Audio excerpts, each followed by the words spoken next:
Hello guys and girls, and welcome back to the Falcon YouTube channel. Hope you're all doing really well. We thank you for tuning into the content and just following us along in this journey every step of the way. We really appreciate all the support. It does not go unnoticed. And that's why we always want to make sure that we give you as much insights as possible. You know, you coming back to the channel on a regular basis to learn, evolve, and grow. Mindset tips, trading tips, the hub for you as an inspiring trader. So we wanted to give you an insight, guys and girls, into one of our e-Meetups, because every single time this goes on, we always get questions. And you might be thinking, what is an e-Meetup? Well, what we do within the Falcon community is that we've always done in-person meetups. This is an opportunity for traders in certain places. So we've done them all over the world. We've done them in Australia, we've done them in Amsterdam, Europe, all these places, and in the UK. So it's an opportunity for traders to come together on a day. We normally go to a local coffee shop. We keep it pretty casual. People bring their laptops. We talk about our trading growth, and it gives you the opportunity to network and just create those friendships with people on the same mission, same journey as you.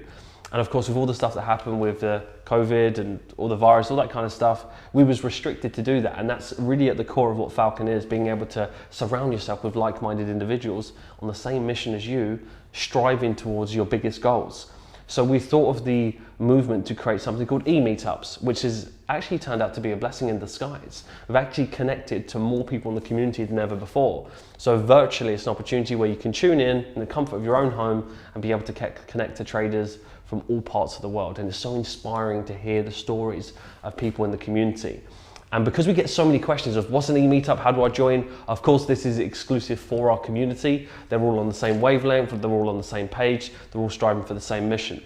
But we also, as you've been following along on the channel from day one, we wanted to give you an insight as to what that looks like. You can see just how committed, how focused, how driven these guys and girls are. It's so humbling when I very first started this project to see what this has grown into. And Falcon's just about to embark on its next chapter that will level up the community more than ever before. I cannot wait to roll the things out that we've got in Q3 and going into Q4, just building that momentum. So guys and girls, stay tuned. And of course, I'm going to give you an insight now into one of our e-Meetups, and I'd love to know your thoughts.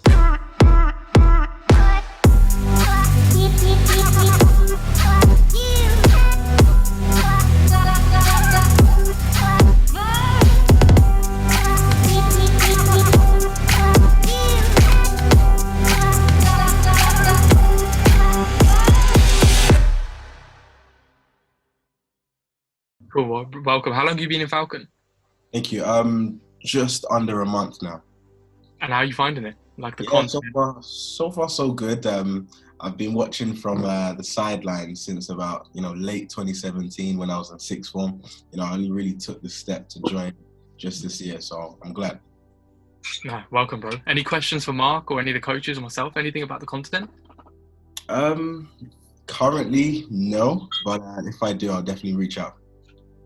Nice. Well, welcome. So you've heard about Falcon for a couple of years then? Oh yeah, I watch every story. I'm there 6:59 YouTube Friday, every single Friday. But I've just taken that step to join, and I'm really glad. So yeah. That's good. That's awesome. No, well, welcome. Thank you. I've not seen you message in the chat, bro, for the premiere. You should get in there more involved. Who, me? Yeah, I've not seen your name in there before. Maybe you have. Yeah, I'm actually preparing something. We're going into Q3, so hoping to really take things up a notch. So yeah. Nice. Yeah, that's something we should definitely cover in this e-Meetup, is regarding not only Q3 but the second half of the year, as in the last 6 months. And obviously the first 6 months have been eventful for everyone here, with the virus impacted us in terms of our livelihoods and the mental state of some people, etc. So it's definitely good to, I think, reflect for the second half of the year, and how do you bounce back from that, and how do you excel and make sure you're hitting your goals. Yeah, I think we'll discuss this. So in terms of the e-Meetup, we'll try keeping this to around 90 minutes. In reality, it'll probably be 4 hours, but we'll try keeping it to a good schedule. But initially, for the first 5-10 minutes, it's pretty much just, we want people to just speak up, introduce themselves. You two just introduce yourself. The fact that it's your first e-Meetup. Does anyone else want to introduce themselves if they're brand new to the community? If you've been there for less than a month, less than 3 months? Hey guys, yeah, I'm Eric. I think I joined a few weeks ago. Hey, Eric. We spoke on How's it Slack going, Eric? the other day. Yeah, that's it. Yeah, thank you for your help, by the way. Oh, no worries. And she Where are you joined from, 3 Eric? weeks You're ago. in Australia. Yeah, I think like a few weeks ago, I've known about Falcon for a while when I was kind of like dabbling in, like you're dabbling in YouTube videos and like getting courses and kind of learning each strategy. And then, as you start to learn more, you kind of come across Falcon and you start learning about, what it's all about. And then I pretty much was like, oh, this is pretty much the way I want to trade after like doing a few courses and stuff. And I was like, oh, I'm just going to join. But so far, so good. Like, I love it. That's Where are awesome. you Well, based, welcome, Eric. Yeah, thank you guys. Hi, I'm Daphne Sitole. Actually, I joined last month in May, so I'm still new to the Falcon group. But so far, yeah, I'm still learning and going through the Falcon series. I think for a second time now. Still need to go through the third time. One thing that I wanted to point out about what y'all were talking about is that idea of you already knowing it. It reminded me of a podcast. It was with Mark and Toby, talking about the hidden ego that a person has while learning the content. Can you go a bit more into that? Yeah, for sure. Well, ego comes in very different shapes or forms, doesn't it? It's like we have our ego where we don't want to be wrong, don't want to be, the fear of being wrong. We always want to be right all the time. But it's more so from the conversation of me and Toby, from his perspective, it was more so he'd already learned trading before and seen some fairly decent results before in a different strategy. So when you're in that mindset of where you know a lot of information and you're quite well-rounded, it's a lot easier for your ego to come into the market because you've already positioned yourself as someone who understands things. So the moment that you put too much value on, yeah, I know what Fibonacci is. Yeah, I know this stuff. And you're constantly, yeah, I know all that stuff. People say this to me all the time. As soon as they say, Mark, look, they tell me what they're struggling with when they're meant to be asking the questions, right? So they say, look, I'm struggling with this. Don't worry about my technicals. They are on point. My mindset, I'm really struggling with it. And then as soon as someone says that, that gives me an alarm bell that it's probably your technicals that you're struggling with, because we never really see what we're struggling with, and there's ego. You're saying straight away, like, look, my technicals are covered, rather than coming from a position of, can you take a look at my technicals to see my plan, to see if there's anything I could improve on? Just a different thought process that you're leading with. So that's where the ego lies. So if you think about it from that perspective, always ask yourself, where are you coming from when you're leading with questions? If you're always coming from a position of, I know this, I know everything, I know that, you're operating from an egoic state of mind, which is, I just know everything, which it clouds your judgment, it blinds you, it gives you the fog that you don't need. So what me and Toby was talking about was that because you already done well before, it would be very easy to be like, well, I know my stuff. So you've almost got this expectation of, well, I'm just going to crack it, I'm going to smash it. But that holds you back. So he had to let go of that to actually elevate forward, which is a fascinating topic. So that's why I always talk about, when I want to learn something new, it doesn't matter if I've got previous experience in the topic. If I'm learning from someone who is far more knowledgeable than me, then it doesn't matter what I learn. I'm going to go in with a clean slate and then just absorb and then listen and then apply. All the other stuff I can maybe bring in at a later stage, but at this stage I'm learning something new. So my knowledge of that really doesn't matter. So that's what I mean from that perspective. Definitely new. And it just goes back to stacking the confluence, doesn't it? Like a simple, and then, when you said about the basics before, going back to the basic things, pros and cons, just stacking the confluence in your favor. And that's literally all it is. Because most of you know your stuff. If you've been in Falcon for enough, you will know a lot of your technical skill. It will just come down to sometimes those in the moment decisions and executions. And it always stems from the subconscious, whether you want to admit it or not. We're all humans, right? So we work subconsciously. So all you need to do is put the program into the subconscious of your trading plan and just do it enough until you can just do it like autopilot, and then you just do. For example, myself and the coaches, the experienced students, we don't think about it. We just do it, and that's just because of so many hours of really knowing and having clarity on it.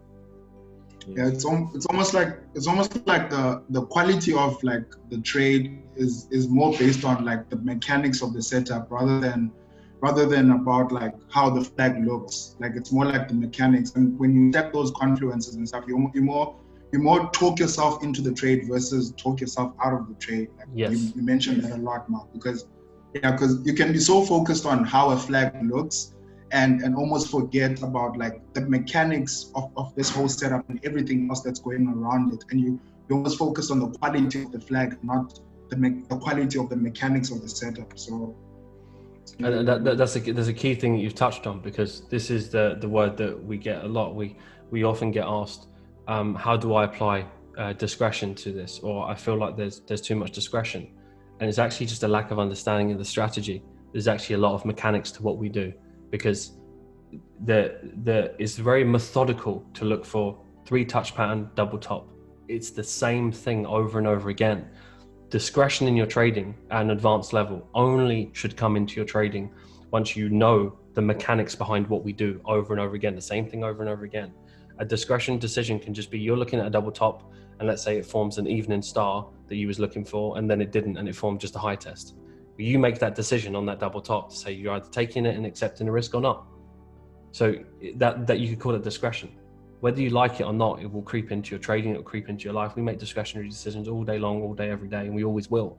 And the best traders in the world will use that. But you can only use it once you learn the basics really, really well, and you see the mechanics behind how we build the structure. It's the same thing over and over again. It's got there impulsively. It pushed down, we wait for a flag. It gets there correctively. You either take it as a risk entry, or it pushes down, you take a 15-minute flag. It gets there structurally. You take a risk entry because there's 3 touches. There's a lot of mechanics behind what we do in the first place. It's just those in the moment decisions. When you're a little bit more advanced, you know when to take a step back or then accept the risk. And that just comes as you become more advanced as well, which is an amazing thing. So sometimes going back to the basics is more important. You can build on that more advanced stuff at a later stage. I've 2 more questions. Because I don't have a trading plan yet, and I feel like this will sort of resolve the issue that I'm going to ask you, is how did you become comfortable in not taking the setup that someone else is after taking? Because I see a lot when I go on Slack, or even when I go on the internet, I'll see some people's positions, and then when I look at it, I was like, oh yeah, I could have taken that, and then I see they bank like, say just like normal, say like 5 to 6%, and I'm not sort of kicking myself, but I'm like it's gonna go in my missed folder where like I should have taken it.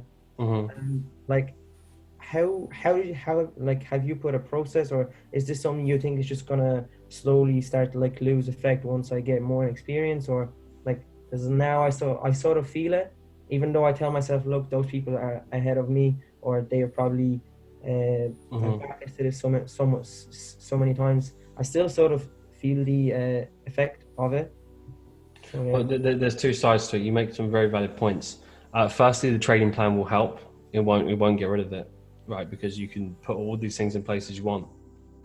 You want to avoid the mentality of feeling like what other people do will affect you. I would completely disagree that, like, to the point that when you want to remove everything out of your space, for example, he's like, right, because then I could say, look, Camille, don't go in trade analysis, and then you won't see it. You're like, perfect. You'll find it somewhere else. You'll just sit there on your phone, and you'll go on Instagram, and you'll see something else. You will find a way to that. When that void goes, you'll find it somewhere else and somewhere else. So what we need to learn to do is to be tougher in our approach and be able to see everything, but still be able to execute. And that's the mindset that you want to be striving for. That when you see a position, that makes logical sense. Is that in my plan?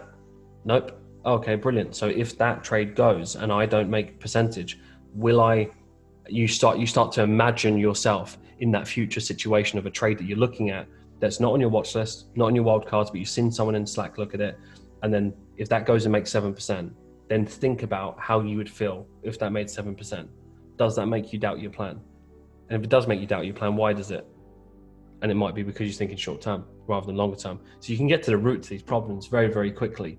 But I would be very, very against trying to avoid being around other analysis that will affect you, because then it's almost building you up around a bubble, right? Because imagine that you do all of that, you go and train yourself, and then, right, you go out into the real world where you're like, no, I'm ready now, like I'm confident.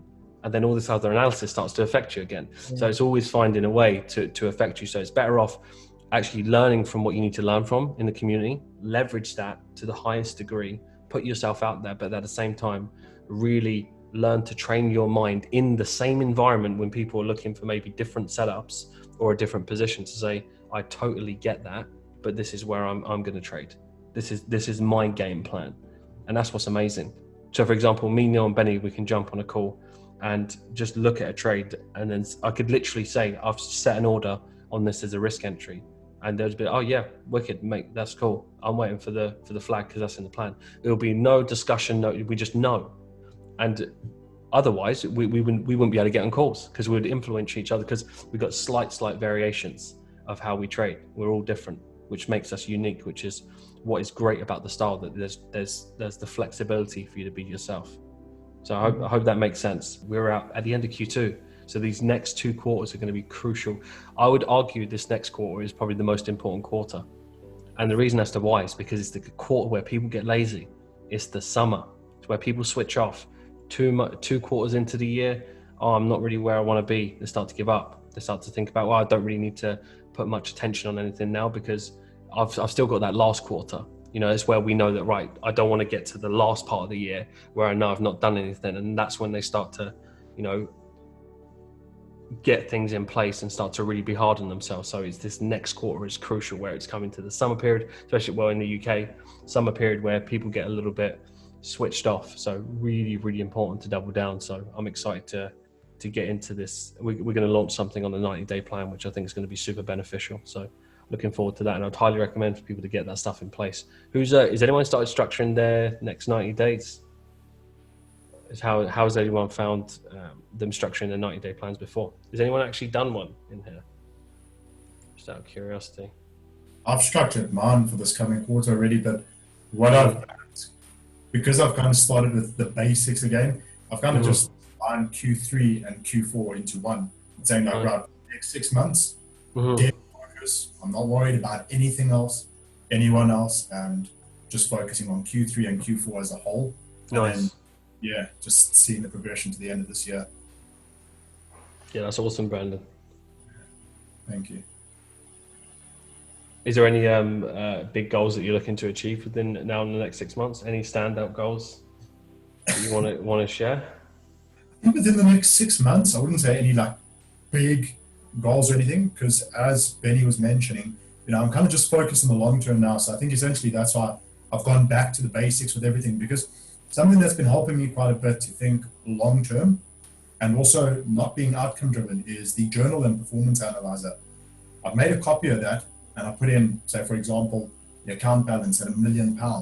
And every time I take a trade, I fill it out in that journal, and you look at it and you see to yourself, well, geez, 2.7% on this trade, like that is huge, you know, and then it kind of sort of helps you to no longer force trades, be outcome driven, and to have this need to be in the market. So, and that's also been helping me to sort of move towards those higher probability setups. So I think for the next 6 months, no, nothing big essentially. I just want to kind of get my trading on point, stick to the foundations, and then I'd say the first 6 to 12 months of next year, so basically the whole year, is just refining my trading, my just becoming the best possible trader that I can become. Because what I want to do in Q4 is, before I dive into too much back testing and entries, I literally just want to spend 3 months studying price action, like actually seeing a lot of price data, price patterns, the psychology behind the market, and also identifying, you know, what participant do I want to be within the markets. So I think that's going to be quite beneficial to me, to actually just study a lot of price action without using the replay tool, and then getting nice. I just have this question to Mark. You know, I've been in Falcon for a while, and really, when we miss an opportunity, we know that the market is going to give us more opportunities, right? But it still I mean, I feel like I'm more of convincing myself that there's opportunities, but not like actually seeing it.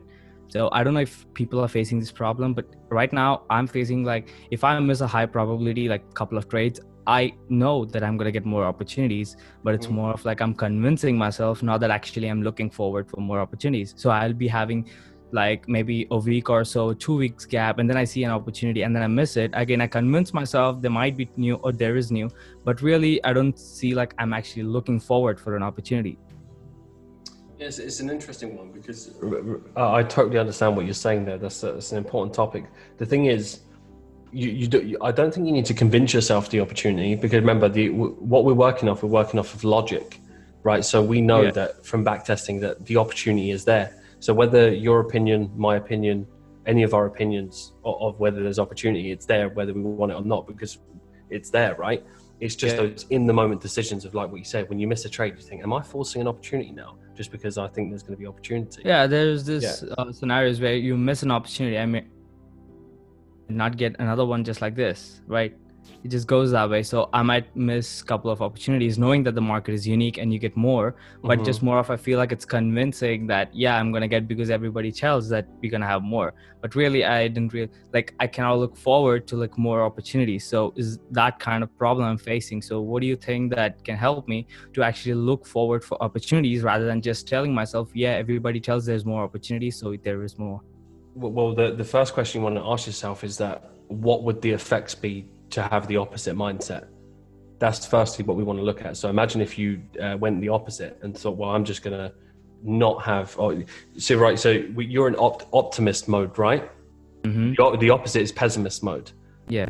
What is more favorable for success? Optimist. Yeah. So if you went from a more realistic approach of, well, if I just go in, like, I'm not going to, if opportunities are there, they're there, the likelihood of someone succeeding with that mindset is drastically lower.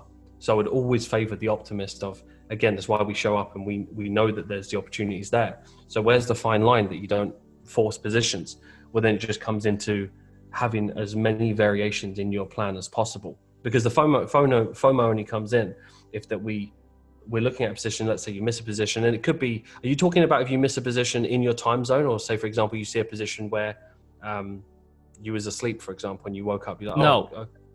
It's more of like we forecast and then we see the opportunity right in front of us at the time, and then we miss out because it's not more of fear of missing out of that trade. It's more of seeking more opportunities. Like we look at a higher structure, at the top of the structure we place in risk entry, and you miss it, so we go for 15 flag. And if I miss the 15 flag, yes, the currency pair is down, let me look for more opportunities. But really inside, I feel like maybe I feel like I'm convincing myself like that opportunity that I missed is like forever gone. You get it? Yeah. So it's not so much that the fear of missing out, is that you're thinking, will another opportunity come again? And are you trying to convince yourself whether one's going to arise? Is that what you're saying? Oh, exactly. Yeah.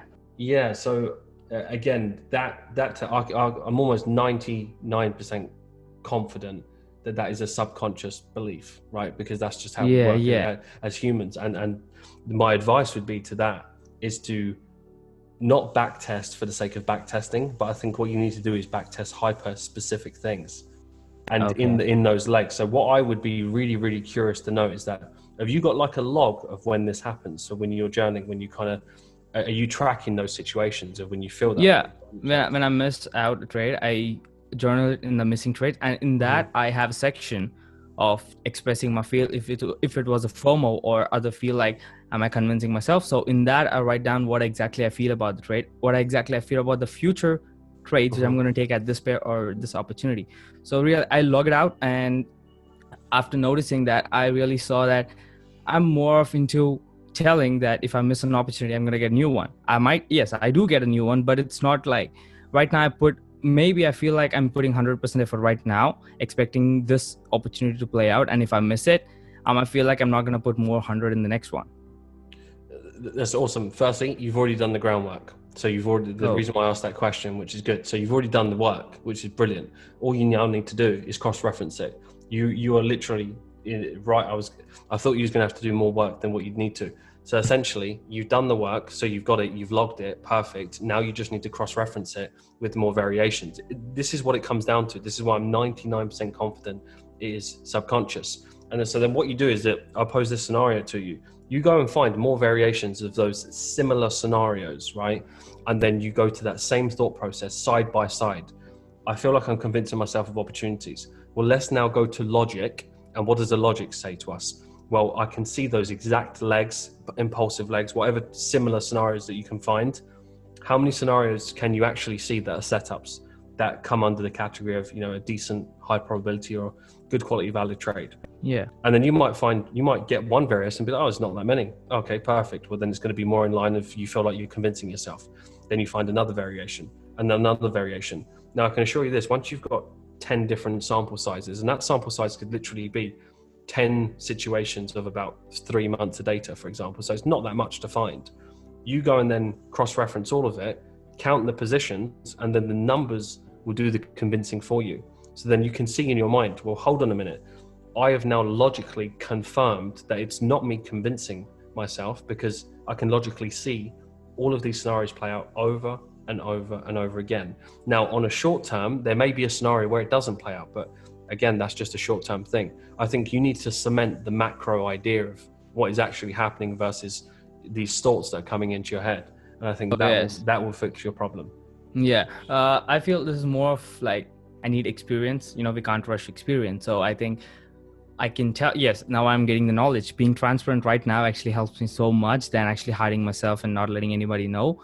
And right now, after knowing this advice, after knowing the solution, I feel like I need more of an experience, which I cannot rush. I just have to go through back to back again and again. And eventually I'm going to just get it, right? The emotions that plays out in my subconscious level, it's just going to go away, fade away, or, you know, get controlled through experience, right? 100%. But it's more so as well, the fact that when you're doing these things is that, yes, it goes into your subconscious and you have the experience that you're doing it, but overall you've just got to feel really, really good about what you're doing. And because it's never about practice makes perfect with experience, it's about perfect practice. So that's why I said to do that specific thing, because otherwise some people, they rely on experience. It's like, well, I'm 3 months in, for example, when I'm 6 months in, I know I'll be better. And then they still feel it just as frustrated, you know? Yeah, there was this time when I was like that, and then I just came out of it, because that's really not the good mindset you got to have. Like right now I'm at the beginning, so it just needs me more 1 year to be professional. No, it's about the mindset and the knowledge you gain right now that actually decides your future of 1 year, right? 100%. And that little process you're already doing the groundwork, which is perfect. And I promise you this, if you cross-reference that and with experience and you match it all, you're not only doing the right practices, you're then gaining the time with the right mindset, and they'll just blend together really nice. They will complement each other. Oh yes. Yeah, that was the whole thing. I was like for the whole e-meetup, I was just having that one thought, let me just tell it. And then right now I just told it. Yeah, it just really gives me a expanding knowledge right now. So I thank you so much for the first place. And I'm going to really put into work, you know, cross-reference so much and really find this answer, because, you know, setting goals and finding it out is just the big part of me. I set goals and I get it done by day. So keeping this as my primary goal and just finding out and getting solution for this should be actually helping me a lot to progress. Yeah, nice. That's awesome. Well, let us know your progression. Let us know how you get on over the next few months. Sure, man. Thank you. Thanks, Mark. No, you're welcome.